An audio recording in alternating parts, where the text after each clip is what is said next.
Le salaire du péché, c'est la mort. Mais le don gratuit de Dieu, c'est la vie éternelle en Jésus-Christ, notre Seigneur. Le salaire du péché, c'est la mort. Mais le don gratuit de Dieu, c'est la vie éternelle en Jésus-Christ, notre Seigneur.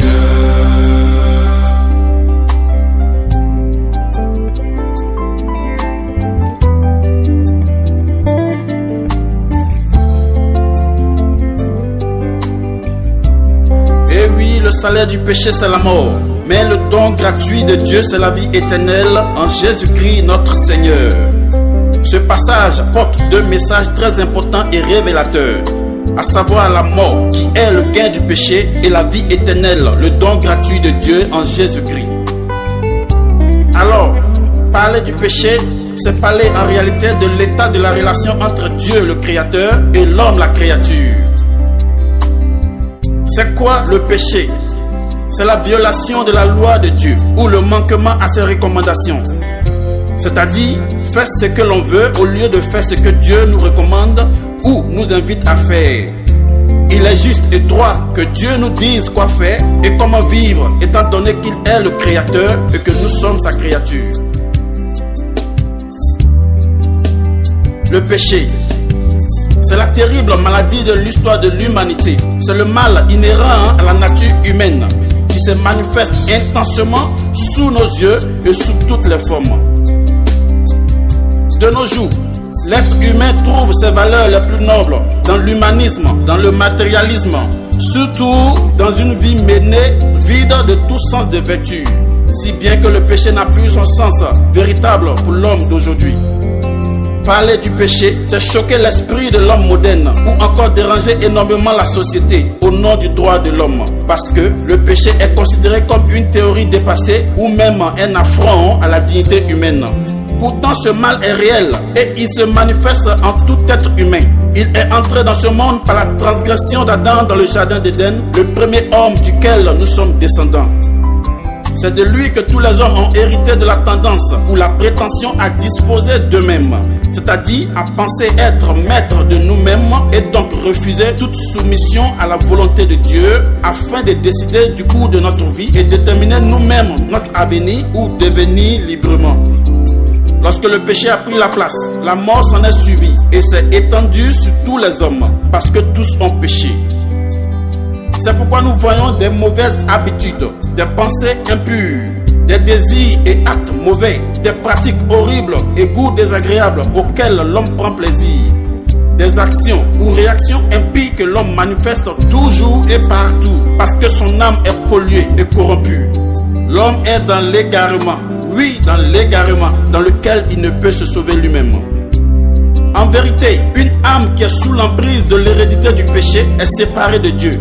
Or, être séparé de Dieu, c'est être un mort vivant, car Dieu seul est la vie, la source de vie et le sens de l'existence. Quiconque se trouve dans la disposition à vivre sans considérer les principes du Créateur est dans le péché. Il est mort, c'est-à-dire qu'il existe, mais dans l'indépendance de Dieu. La bonne nouvelle est que Dieu, dans sa bonté infinie, ne s'est pas limité à cette punition qui est la mort, le salaire du péché. Il a donc donné à l'humanité le moyen de passer de la mort à la vie éternelle en Jésus-Christ. Alors, il s'est lui-même chargé du problème de l'hérédité du péché, sur laquelle aucun homme n'a de prise, en prenant la forme de l'homme en Jésus, pour rétablir la race humaine dans sa destinée première, celle de vivre en conformité avec la volonté de Dieu le Créateur. Et puisque l'homme a été créé à l'image et à la ressemblance de Dieu, de ce fait, rien ne peut s'opposer à la possibilité pour Dieu de s'incarner dans l'homme qui est son ouvrage. Ainsi, Jésus-Christ, le dernier Adam, qui réunit pleinement la nature divine et humaine, a porté nos péchés en son corps sur le bois infâme. Oui, sur le bois infâme à Golgotha. Lui qui n'a pas connu le péché a horriblement souffert jusqu'à mourir afin que par sa mort, nous soyons morts au péché pour vivre désormais sous la bannière de sa justice, grâce à l'œuvre merveilleuse de la croix. C'est l'œuvre de Dieu. C'est pour nous fournir le moyen du pardon de nos péchés. Et même si cela semble difficile à comprendre, l'œuvre de Dieu accomplie en Jésus-Christ révèle combien son amour pour l'humanité surpasse notre entendement. Et encore combien il veut que nous soyons en communion avec lui. Cette merveilleuse œuvre de la croix, parfaite et complète de Dieu, appelée rédemption, réalisée en Jésus-Christ, est devenue le fondement nouveau de toute l'humanité, à partir duquel tout être humain peut retrouver désormais sa communion avec Dieu.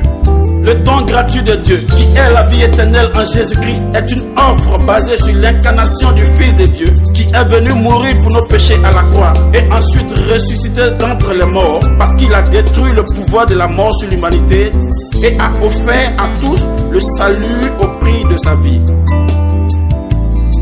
La mort spirituelle qui conduit à la mort éternelle, voilà le gain de vivre dans le péché, c'est-à-dire vivre sans considérer les principes de Dieu le Créateur.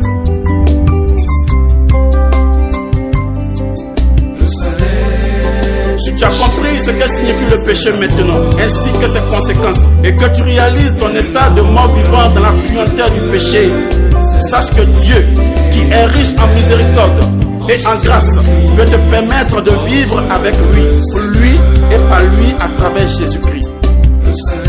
Il est prêt à te libérer du péché, à pardonner tes péchés et à te réconcilier avec lui. Si seulement tu es prêt à croire en Jésus-Christ, à te soumettre à lui en le recevant comme Seigneur et Sauveur de ton âme. Car en lui seul se trouve la véritable vie. Oui, en lui seul se trouve la vie éternelle. Le salaire